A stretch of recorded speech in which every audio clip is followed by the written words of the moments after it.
اعوذ باللہ من الشیطان الرجیم بسم اللہ الرحمن الرحیم الحمد للہ رب العالمین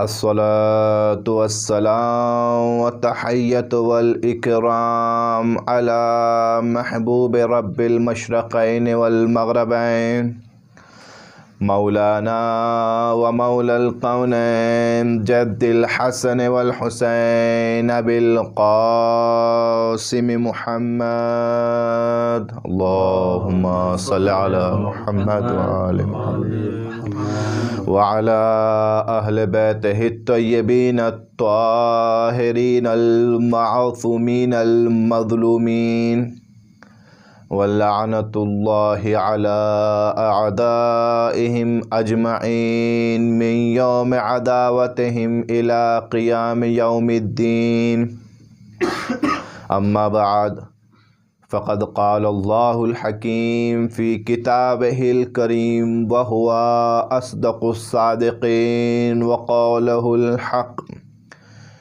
بسم الله الرحمن الرحيم الذين إذا أصابتهم مصيبة قالوا إنا لله وإنا إليه راجعون أولئك على هدى من ربهم وأولئك هم المفلحون صلوات پڑھ دے محمد و آل محمد پر اللہم صل علی محمد و آل محمد آج کی یہ مجلس کہ جو چند مرحومین کے ایصال ثواب کے لیے برگزار ہوئی ہے، سب سے پہلے مجلس کی ابتدا میں گزارش کروں گا کہ ایک مرتبہ سورہ الحمد اور 3 مرتبہ سورہ اخلاص کی تلاوت فرما کر مرحوم انور حسین ابن اطہر حسین، مرحوم رضا عباس ابن ظفر عباس، مرحوم شباب حیدر ابن نواب حیدر و مرحومہ تسنیم فاطمہ بنت غلام حسین کی ارواح کو ایصال فرمائیں۔ بسم اللہ الرحمن الرحیم الحمد للہ رب العالمین الرحمن الرحیم مالک یوم الدین ایاک نعبد و ایاک نستعین اهدنا الصراط المستقیم صراط الذین انعمت علیہم غیر المغضوب علیہم ولا الضالین بسم اللہ الرحمن الرحیم قل هو اللہ احد اللہ الصمد لم یلد ولم یولد ولم یکن له کفوا احد بسم اللہ الرحمن الرحیم قل هو اللہ احد اللہ الصمد لم یلد ولم یولد ولم یکن له کفوا احد بسم اللہ الرحمن الرحیم قل هو اللہ احد اللہ الصمد لم یلد ولم یولد ولم یکن له کفوا احد اللهم صل علی محمد وعلى محمد اللهم صل علی محمد صلوات پڑھے محمد و آل محمد پر اللہم صل علی محمد و آل محمد وعجل فرجنا۔ ناظرین اکرام، پروردگار عالم اپنی پاک و پاکیزہ کتاب، اپنی لاریب اور بے عیب کتاب قرآن مجید میں ارشاد فرماتا ہے کہ جو لوگ مصیبت ان پر آتی ہے اور اس مصیبت کے وقت اس جملے کو اپنی زبان پر رکھے اور اس جملے کی تلاوت کرتے ہوئے نظر آتے ہیں، اور جب مصیبت ان پر آتی ہے تو وہ لوگ کہتے ہیں انا للہ و انا الیہ راجعون، اور یہ وہی لوگ ہیں علی ہدی من ربہم کہ جو اللہ کی طرف سے ہدایت پر گامزن ہے، وَأُولَئِكَ هُمُ الْمُفْلِحُونَ یہی لوگ کامیاب ہونے والے لوگ ہیں۔ یعنی اس دنیا میں آنے کے بعد میں پروردگار عالم نے درس دیا ہے کہ دیکھو اے میرے بندو، اس دنیا میں جانے کے بعد تمہیں مصیبتوں کا سامنا کرنا پڑے گا، اس دنیا میں جانے کے بعد تمہیں سختیاں برداشت کرنی پڑے گی، اس دنیا میں جانے کے بعد تمہیں پریشانیوں سے گزرنا پڑے گا، تمہیں درد دیکھنے پڑیں گے، تمہیں درد سہنے پڑیں گے، طرح طرح کی مشکلات کا سامنا تمہارے سامنے ہوگا۔ کیونکہ یہ چیز انسان کی فطرت میں رکھی گئی ہے، انسان کے لیے یہ چیز پروردگار عالم نے خلق کی ہے۔ لَنَبْلُوَنَّكُمْ بِشَيْءٍ مِّنَ الْخَوْفِ وَالْجُوعِ وَنَقْصٍ مِّنَ الْأَمْوَالِ وَالْأَنفُسِ وَالثَّمَرَاتِ وَبَشِّرِ الصَّابِرِينَ۔ یہ تمام امتحانات، یہ تمام بلائیں، یہ تمام آزمائشیں پروردگار عالم نے اپنے بندوں کے لیے رکھی ہیں۔ بعض موقع پر یہ آزمائشیں اس بندے کے لیے اس لیے ہوتی ہیں تاکہ اس کے ایمان میں ان کے ذریعے سے اضافہ ہو جائے، مگر ان آزمائشوں کو، ان امتحان کے ہوتے ہوئے بھی پروردگار عالم نے دوسری طرف ایک اور آیت میں ارشاد فرمایا، لا یکلف اللہ نفسا الا وسعها، پروردگار کسی نفس کو اتنی تکلیف نہیں دیتا کہ وہ برداشت نہ کر سکے۔ لہٰذا اس دنیا میں جو مومنین ہیں، جو خدا کے چاہنے والے ہیں، جو حسین کے چاہنے والے ہیں، کسی نہ کسی طور پر کسی نہ کسی مشکل سے روبرو ضرور ہوتے ہیں، اور اس مشکل سے جس وقت روبرو ہوتے ہیں تو ان کی زبان پر ایک جملہ ہوتا ہے، ہمیں اس مشکل کے سامنے پریشان ہونے کی ضرورت نہیں ہے، ہمیں اس مشکل سے گھبرانے کی ضرورت نہیں ہے، ہمیں خدا سے شکایت کرنے کی ضرورت نہیں ہے۔ کسی بندہ مومن سے جب کسی نے پوچھا کہ تم پر اتنی پریشانیاں آتی ہیں، تم پر اتنی بلائیں نازل ہوئی، تم اتنے پریشان رہے، مگر پھر بھی تم آخر اپنے ایمان سے کیوں نہیں پھرے، پھر بھی تمہارے یقین میں کیوں کمی نہیں آئی؟ تو اس نے کہا اس کی وجہ یہ آیت ہے، اس کا سبب یہ آیت ہے، انا للہ و انا الیہ راجعون، ہم خدا کے لیے ہیں، ہم خدا کی طرف سے آئے ہیں، اور ہمیں خدا کی طرف پلٹ کر جانا ہے۔ جب ہمیں پیدا خدا نے کیا، ہمیں رزق و روزی خدا دے رہا ہے، ہمیں لوٹ کر بھی خدا کی طرف جانا ہے۔ اگر ہم اس کے احکامات کی پابندی کر رہے ہیں، اب اس راہ میں کوئی مشکل پیش آتی ہے تو کوئی مشکل نہیں ہے، بلکہ ہماری بلندی کا سبب بنتی ہے، وہ ہمارے ایمان میں برتری کا سبب بنتی ہے، وہ ہمارے رتبے میں زیادتی کا سبب بنتی ہے۔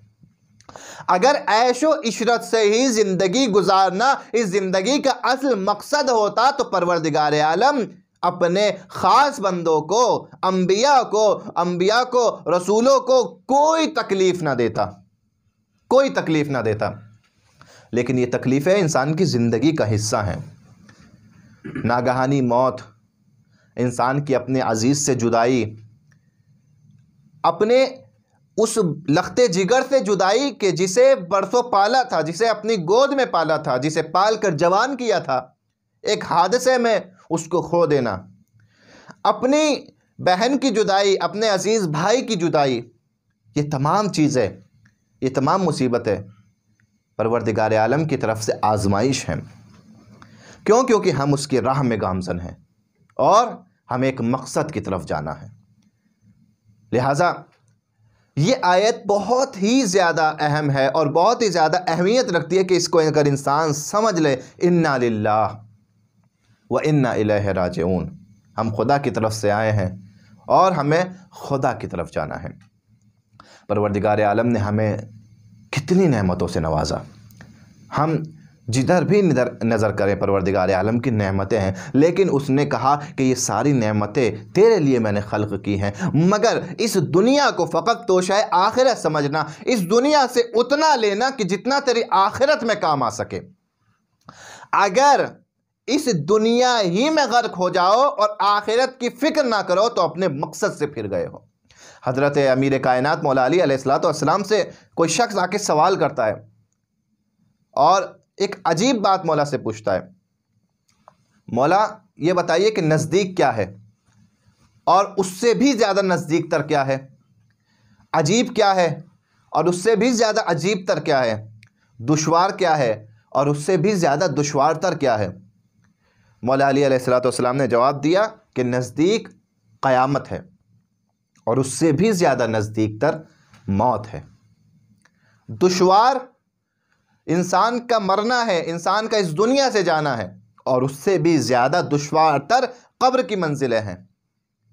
اور اس کے بعد عجیب کیا ہے؟ مولانا نے کہا عجیب یہ حب دنیا ہے، عجیب یہ دنیا ہے، اور اس سے بھی زیادہ عجیب تر انسان کا اس دنیا کی محبت کو اپنے دل میں بسا لینا ہے۔ لہذا بہت عجیب تر ہے وہ انسان کہ جو اس دنیا کی محبت کو اپنے دل میں بسا لے اور آخرت کو فراموش کر دے۔ لہذا انسان ہر وقت موت کی طرف بڑھ رہا ہے اور کسی بھی وقت انسان موت کا شکار ہو سکتا ہے اور اس دنیا سے جا سکتا ہے۔ پروردگار عالم نے قرآن مجید کی تعلیمات میں یہی انسان کو بتایا ہے کہ دیکھو اے میرے بندوں، ہمیشہ اپنی موت کے لیے آمادہ رہنا، تیار رہنا۔ یہ سخت مصیبتیں، یہ آزمائشیں یہ تمہارے لیے اسی لیے ہے تاکہ مرنے سے پہلے تم آمادگی کر لو، تیار ہو جاؤ اپنے لیے، اپنے اعمال کو ایسا بنا لو۔ اور یقیناً ہم جب موت کو دیکھتے ہیں اور تصور کرتے ہیں تو ہمارے لیے موت ایک بہت ہی ڈراؤنی اور خطرناک شے نظر آتی ہے، ایسی چیز کہ جس کا تصور کرنا اور جس کو بولنا ہم صحیح نہیں سمجھتے، جس کا ذکر صحیح نہیں سمجھتے۔ بعض موقعوں پر دیکھا جاتا ہے لفظ موت سن کر لوگ گھبرا جاتے ہیں، لوگ ڈرنے لگتے ہیں موت کا نام سن کر۔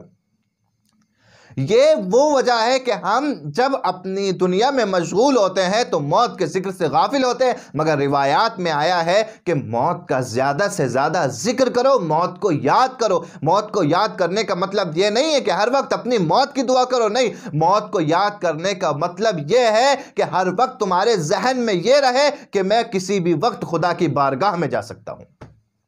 اور جب ہر وقت انسان کے ذہن میں یہ رہے گا تو پھر اس کے اعمال درست ہوتے چلے جائیں گے، اس کے اعمال ٹھیک ہوتے چلے جائیں گے۔ ایک اہم پیغام جو آج اس مجلس کے ذریعے سے ہمارا مقصد ہے ہم دینا چاہتے ہیں تاکہ مرحومین کے لیے بہترین ایصال بھی ہو جائے اور پروردگار ان تمام مرحومین کی مغفرت کرے اور ہمارا پیغام آپ تک پہنچ جائے۔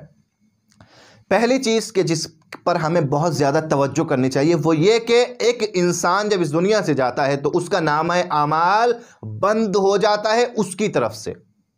جب وہ قبر میں جاتا ہے اب وہ خود اپنی طرف سے کوئی نیکی انجام نہیں دے سکتا، خود کو کار خیر انجام نہیں دے سکتا، اس کا نامہ اعمال بند ہو چکا ہے، اب خود کچھ نہیں کر سکتا۔ لیکن ایک راستہ پروردگار عالم نے چھوڑا ہے، کھلا رکھا ہے تاکہ وہ اس تک نیکیاں پہنچتی رہیں اور اس کے نامہ اعمال میں نیکیاں لکھی جاتی رہیں، اور اس راستے کا نام ہے ایصال ثواب، یہاں سے آپ کا ثواب پہنچانا۔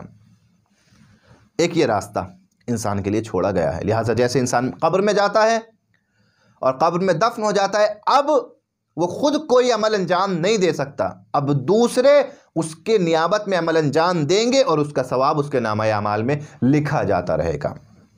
پہلی چیز اس بات پر ہمیں بہت زیادہ غور کرنا چاہیے کہ اپنے مرحومین کے لیے زیادہ سے زیادہ ایصال کریں، ایصال ثواب کریں، کسی بھی صورت میں ہو، چاہے تلاوت قرآن کی صورت میں ہو۔ یہ تلاوت قرآن کرنا یہ بھی ایک طریقے سے ایصال ہے، یہ بھی ایک طریقے سے ایصال ثواب ہے۔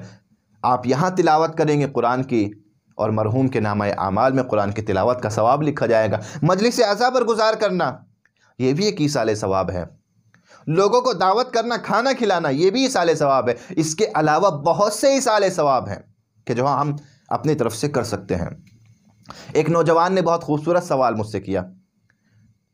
اس نوجوان کے والد اس دنیا سے چلے گئے تھے، اس نے کہا کہ میں مجلس بھی کرا چکا اپنے والد کے لیے، میں بہت سے کام کرا چکا، اب میرا ارادہ یہ ہے کہ میں ایسے ایسے کام کروں، مولانا آپ مجھے بتائیں میں کیا کروں کہ جو میرے والد کو وہاں زیادہ سے زیادہ ثواب پہنچے، میں کیا عمل انجام دوں؟ تو میں نے اس لڑکے سے کہا آپ مجلس بھی کرا چکے، آپ نے تلاوت قرآن کرائی دوسروں سے، دوسروں نے تلاوت قرآن کی، آپ نے اپنی طرف سے جو کرنا تھا کیا۔ ایک طریقہ ایصال ثواب کا میں آپ کو بتا دیتا ہوں، وہ یہ ہے کہ آپ خود نماز کے پابند ہو جائیے، اس نیت میں کہ میں نماز کی پابندی کرتا ہوں آج سے، اپنے بابا کے ایصال ثواب کی نیت سے۔ میں نے کہا کیونکہ آپ کو ضروری ہے آپ نماز کی پابندی کریں، آپ نماز کی پابندی کریں گے اس نیت سے کہ بابا کو بھی ثواب ملے تو یقیناً آپ خود بھی نماز کے پابند ہو جائیں گے اور آپ کے بابا کو بھی اس کا ثواب ملتا رہے گا۔ ایک صالح اولاد، نیک اعمال انجام دینے والی اولاد جب اپنے لیے بھی اس دنیا میں نماز پڑھتی ہے تو قبر میں اس کے باپ کو ثواب ملتا ہے کہ اپنی اولاد کو اس قابل بنا دیا کہ خدا کا سجدہ کر رہی ہے، خدا کی عبادت کر رہی ہے، اس کی فرما برداری کر رہی ہے۔ میں نے کہا سب سے پہلے اگر کر سکتے ہو تو خود کو نماز کا پابند بناؤ۔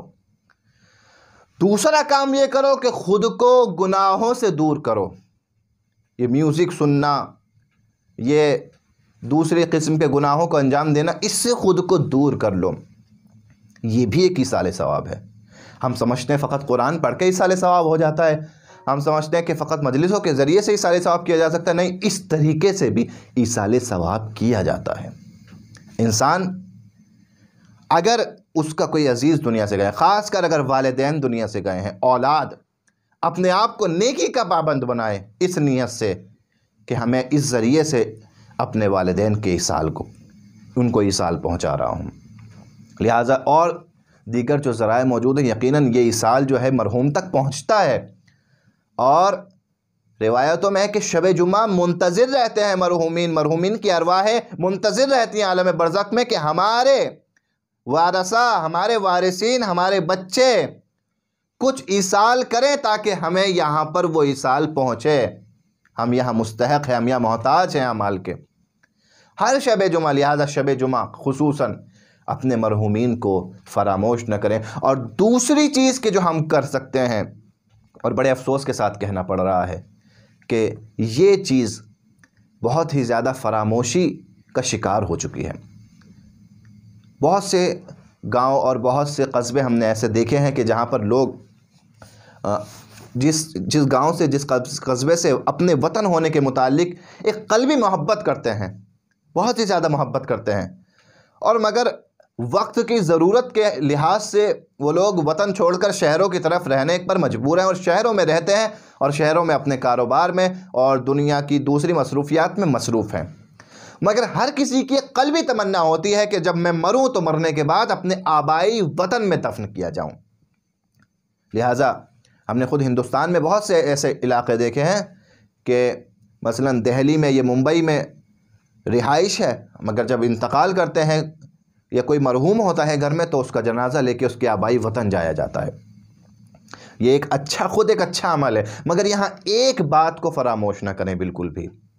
جب آپ کسی مرحوم کو اپنے گھر کے کسی وطن میں دفن کر کے آئیں تو ایسا نہ ہو کہ سالوں سال آپ اس کی قبر پہ بھی نہ جا پائیں۔ یہ ثواب اور یہ امر فراموش نہ ہوتا تک۔ آپ اگر دفن کر رہے ہیں وطن میں تو خود کو پابند بنائیں، کم سے کم مہینے میں ایک بار، کم سے کم ہفتے میں ایک بار میں اپنے والد کی قبر کی زیارت کے لیے جاؤں گا، میں اپنی والدہ کی قبر کی زیارت کے لیے جاؤں گا۔ اپنے آپ کو پابند بنائے تاکہ وہ بھی مرحومی کا شکار نہ ہو تو اور آپ کو بھی ثواب مل سکے۔ جس طریقے سے ائمہ کی قبور کی زیارت کرنے کا ثواب ہے، اسی طریقے سے روایات میں تاکید کی گئی ہے کہ اپنے مردوں کی بھی قبروں کی زیارت کرو۔ حضرت مولا کائنات علیہ السلام فرماتے ہیں، مولا کائنات فرماتے ہیں زوروا امواتکم فإنہم یفرحون بکم، اپنے مردوں کی زیارت کرو کیونکہ اس زیارت کرنے سے، تمہارے ان کی قبر پر جانے سے یہ مردے خوش ہوتے ہیں، مسرور ہوتے ہیں۔ وہ ثواب کے جو تم ان کی قبر پر جاؤ گے اور زیارت کا ملے گا، وہ اپنی جگہ خود مردے خوش ہوتے ہیں جب تم ان کی قبر پر زیارت کے لیے جاتے ہو۔ اللہ اکبر، یہ کتنی اہم روایت ہے۔ اور اس کا اگلا جملہ وَلْيَطْلُبُ الرَّجُلُ عِنْدَ قَبْرِ أُمِّهِ وَأَبِيهِ بَعْدَ مَا يَدْعُو لَهُمَا، اور اپنے اگر والد کی یا والدہ کی قبر پر جا رہے ہو تو وہاں پر بیٹھ کر ان کے لیے مغفرت کی دعا کرنا، اور اس کے بعد اپنے لیے خدا سے دعا کرنا۔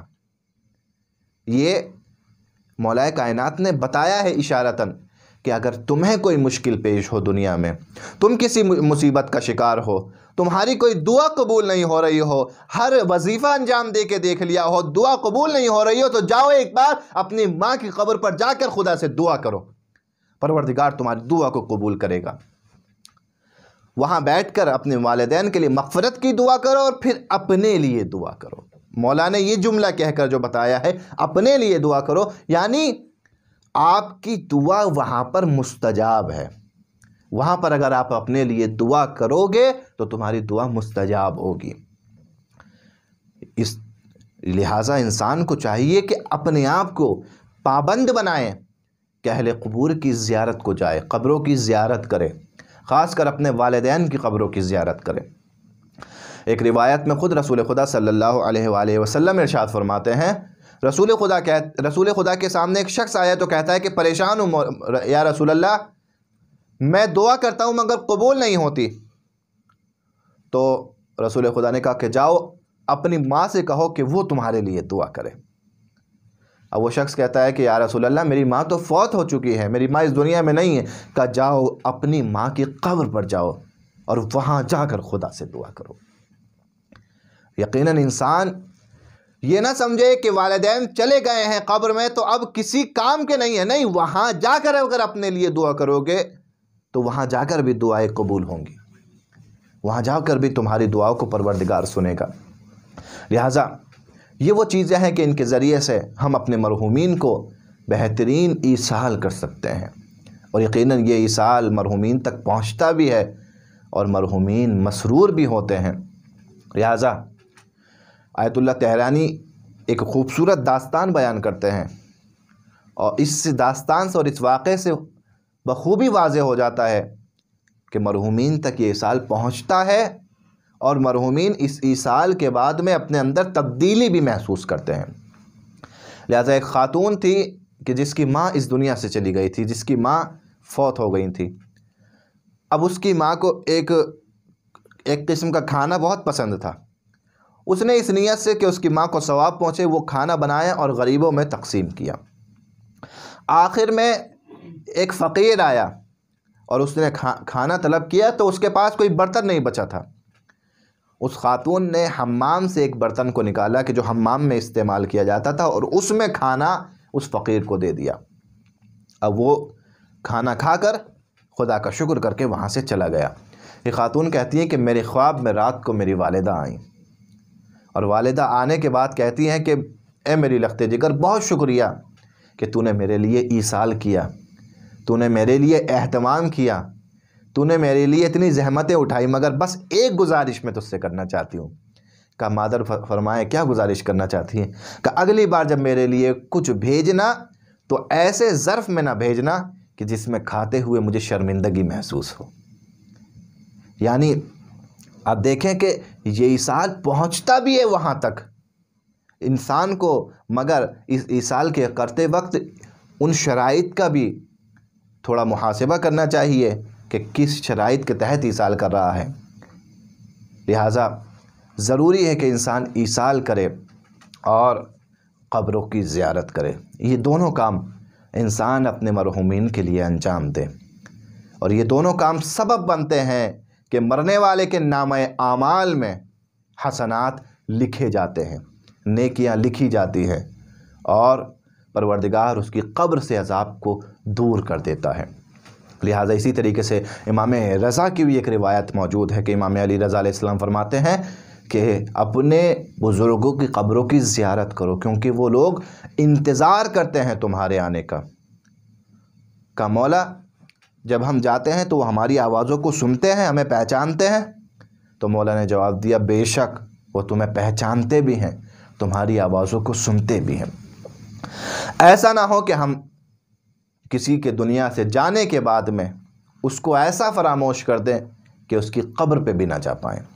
لہٰذا یہ ایک اہم پیغام تھا کہ جو میں آج کی مجلس کے ذریعے سے آپ کو دینا چاہتا تھا کہ مرحومین کی قبور کی زیارت کو کسی بھی صورت میں ترک نہ کریں، اور ہمیشہ ان کی قبروں کی زیارت کرتے رہیں۔ بعض موقعوں پر زیادہ تاکید کی گئی ہے، خصوصاً جمعرات کے دن، شب جمعہ اپنے مرحومین کی قبور کی زیارت کریں، اور یقیناً اس زیارت کے ذریعے سے پروردگار ان کے درجات میں بلندی عطا کرے گا۔ عزیزان گرامی، یہ موت جو ہے یقیناً انسان کے لیے نجات کا سبب بنتی ہے، اس دنیا سے اسے اس عالم کی طرف لے جاتی ہے کہ جہاں کے لیے خلق ہوا ہے، مگر اہل خانہ کے لیے یہی موت جدائی کا سبب بنتی ہے، ایک مصیبت کا سبب بنتی ہے، ایک عزیز ہم سے چھوٹ جاتا ہے، ہم سے دور چلا جاتا ہے۔ مگر یہی ہمیں ایک اور جب بات کا علم ہے ہمارا یہی غم کم ہو جاتا ہے اور ہماری فکر دور ہو جاتی ہے۔ موت لائی ہے ملاقات علی کا پیغام، قبر میں جا کے اب ایک اور عبادت ہوگی۔ کہہ رہا ہے ملک الموت کے گھبراؤ مت، ابھی کچھ دیر میں مولا کی زیارت ہوگی۔ یقیناً آج ہم اگر موت کو دیکھتے ہیں تو ہمیں موت میں ایک اچھی چیز یہ نظر آتی ہے کہ جب ہم مرتے ہیں تو مرنے کے بعد مولا علی کی ہمیں زیارت نصیب ہوتی ہے، امام حسین کی ہمیں زیارت نصیب ہوتی ہے، ائمہ طاہرین کی ہمیں زیارتیں نصیب ہوتی ہیں۔ روایات میں آیا ہے کہ جب آپ قبر میں جاؤ گے تو مولا کائنات تشریف لائیں گے، حضرت رسول خدا تشریف لائیں گے۔ اور آپ اگر دیکھیں تو بہت سی عبادتیں ہیں کہ جو اس دنیا میں انجام دے کے جاتے ہیں۔ نماز ایک عبادت ہے جو ہم اس دنیا میں پڑھتے ہیں، روزہ ایک عبادت ہے کہ جو ہم سب رکھتے ہیں، مگر ان کے باوجود ایک ایسی عبادت ہے کہ جس کی طرف رسول نے اشارہ کیا ہے۔ کون سی عبادت؟ النظر الی وجہ علی عبادہ، علی کے چہرے کو دیکھنا عبادت ہے اس دنیا میں۔ مگر ہم یہ عبادت انجام نہیں دے پاتے تو خدا نے بھی یہ انتظام کیا کہ اے میرے چاہنے والو، اے میرے بندو، اگر اس دنیا میں تم اس عبادت کو انجام نہ دے سکو تو تمہاری قبر میں علی آئیں گے، تم وہاں اس عبادت کو انجام دینا۔ کہہ رہا ہے ملک الموت کہ گھبراؤ مت، ابھی کچھ دیر میں مولا کی زیارت ہوگی۔ یقیناً مولا کائنات جب مومنین کی قبر میں آتے ہیں تو ساری مشکلات اور ساری پریشانیاں اس مرنے والے سے دور ہو جاتی ہیں۔ عزیزان گرامی، بس میں نے آپ کی زحمتوں کو تمام کیا۔ یہ اس دنیا سے انسان کا جانا، اس دنیا سے انسان کا جدا ہونا انسان کو رلا دیتا ہے، اس کے اہل خانہ کو رلا دیتا ہے۔